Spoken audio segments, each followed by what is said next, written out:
많은 사람들이 은퇴를 두려워합니다. 돈은 괜찮을까? 건강은 버텨줄까? 무료하고 외롭지는 않을까? 같은 걱정이 자연스럽게 따라오죠.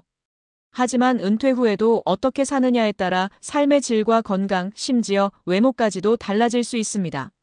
앞서 이야기했던 70세 자산가의 경우 많은 사람들에게 놀라움을 줬습니다. 70세임에도 불구하고 50대처럼 보일 뿐 아니라 체력도 좋고 정신적으로도 활력이 넘쳤죠. 그가 지킨 5가지 원칙을 다시 한번 살펴보면서 이를 좀 더 깊이 있게 분석해 보겠습니다. 그리고 우리가 현실에서 어떻게 적용할 수 있을지도 함께 생각해 볼게요. 1.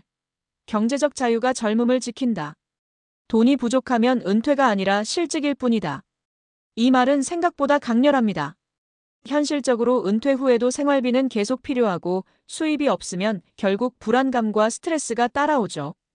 스트레스가 주름과 노화를 가속화한다는 건 이미 과학적으로 입증된 사실입니다.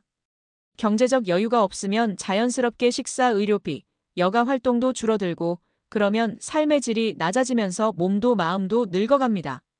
어떻게 준비할 수 있을까? 은퇴 전부터 지속적인 소득원을 만들어라. 단순 저축이 아니라 배당주, 임대 수익, 연금, 사업 같은 현금 흐름을 구축해야 합니다. 연금 플랜을 점검하라. 국민연금, 개인연금, 퇴직연금 등을 잘 활용하면 안정적인 노후 자금을 만들 수 있어요. 소비 습관을 정리하라. 젊을 때부터 불필요한 소비를 줄이고 은퇴 후에도 유지 가능한 생활 패턴을 만들어야 합니다. 전문가 조언. 많은 은퇴자들이 처음 몇 년 동안은 무리한 소비를 하고 이후에는 급격히 절약하는 패턴을 보입니다. 하지만 꾸준한 현금 흐름을 유지하면 은퇴 후에도 돈 걱정 없이 여유로운 삶을 살 수 있습니다. 2. 운동이 최고의 젊음 유지 비법. 의학적으로 30세 이후부터 근육량이 감소하기 시작하는데 이를 방치하면 50대 이후 급격한 노화가 찾아옵니다. 근력이 줄면 신진대사가 느려지고 체지방이 증가하며 결국 몸이 무거워지고 노화가 빨라지죠. 운동을 안 하면 늙는 게 아니라 늙기 때문에 운동을 못하는 게 아니다. 운동을 안 해서 늙는 거다. 이 말을 기억하세요. 어떻게 실천할 수 있을까? 하루 30분 이상 운동 습관 만들기. 걷기, 요가, 근력 운동, 수영 등 본인에게 맞는 운동을 찾아보세요. 특별한 장비가 필요 없는 맨몸 운동 스쿼트, 푸시업, 플랭크도 추천합니다. 운동을 즐길 수 있는 방법 찾기. 동호회 활동 등산, 테니스, 자전거이나 가족과 함께하는 운동을 고려해보세요. 건강한 식습관과 병행하기. 운동만큼 중요한 게 식단입니다.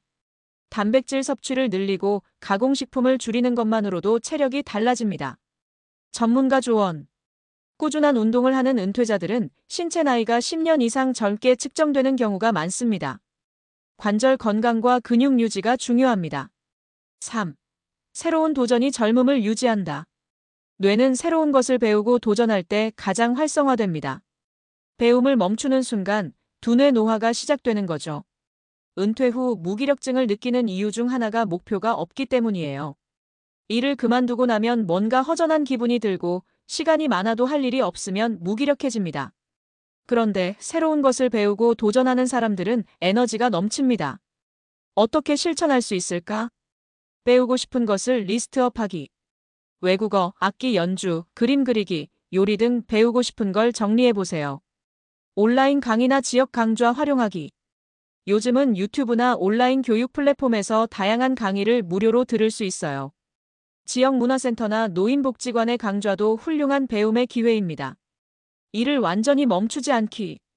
파트타임 근무, 프리랜서, 컨설팅, 강의 등 은퇴 후에도 할 수 있는 일이 많아요.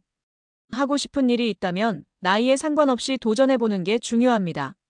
전문가 조언. 배움을 멈추지 않는 사람들은 은퇴 후에도 활력이 넘칩니다. 새로운 기술을 익히거나 취미를 발전시키는 것이 노화를 늦추는 가장 좋은 방법입니다. 4. 사회적 관계가 건강을 좌우한다. 나이가 들수록 친구를 만들어야 한다. 고령층의 가장 큰 적은 외로움입니다. 외로운 사람일수록 우울증과 치매 위험이 높아지고 면역력도 약해지죠. 어떻게 실천할 수 있을까? 정기적인 모임을 만들기. 친구, 가족과의 만남을 꾸준히 유지하세요. 동호회나 자원봉사 활동 참여하기 같은 관심사를 가진 사람들과 어울리면 자연스럽게 관계가 형성됩니다. 온라인 커뮤니티 활용하기. 요즘은 SNS나 카톡 모임 등을 통해 사람들과 교류할 수 있어요. 전문가 조언. 관계가 단절된 노인들은 건강 악화 속도가 빠릅니다. 사람들과의 교류가 많을수록 심리적으로도 안정되고 더 건강하게 살 수 있습니다. 5. 긍정적인 태도가 모든 걸 바꾼다. 마음이 젊으면 몸도 젊어진다. 긍정적인 사람들은 낙관적인 사고를 하면서 스트레스도 덜 받고 면역력도 강합니다. 어떻게 실천할 수 있을까? 감사하는 습관 만들기. 하루에 감사한 일을 3가지씩 적어보세요. 부정적인 뉴스나 소식에서 거리두기. 불필요한 걱정을 줄이는 것도 중요합니다. 소소한 즐거움을 찾기. 좋아하는 취미를 하거나 작은 목표를 설정하면 삶의 만족도가 높아집니다. 전문가 조언. 긍정적인 사고를 가진 사람들은 실제로 더 오래 건강하게 삽니다. 하루하루를 즐겁게 살아야 합니다. 결론. 은퇴 후에도 인생은 계속된다. 은퇴는 끝이 아니라 새로운 시작입니다. 경제적 자유, 운동, 배움, 인간관계, 긍정적인 태도를 유지하면 누구든지 70세에도 50대처럼 살 수 있습니다. 당신의 은퇴 후 삶은 어떻게 준비되고 있나요?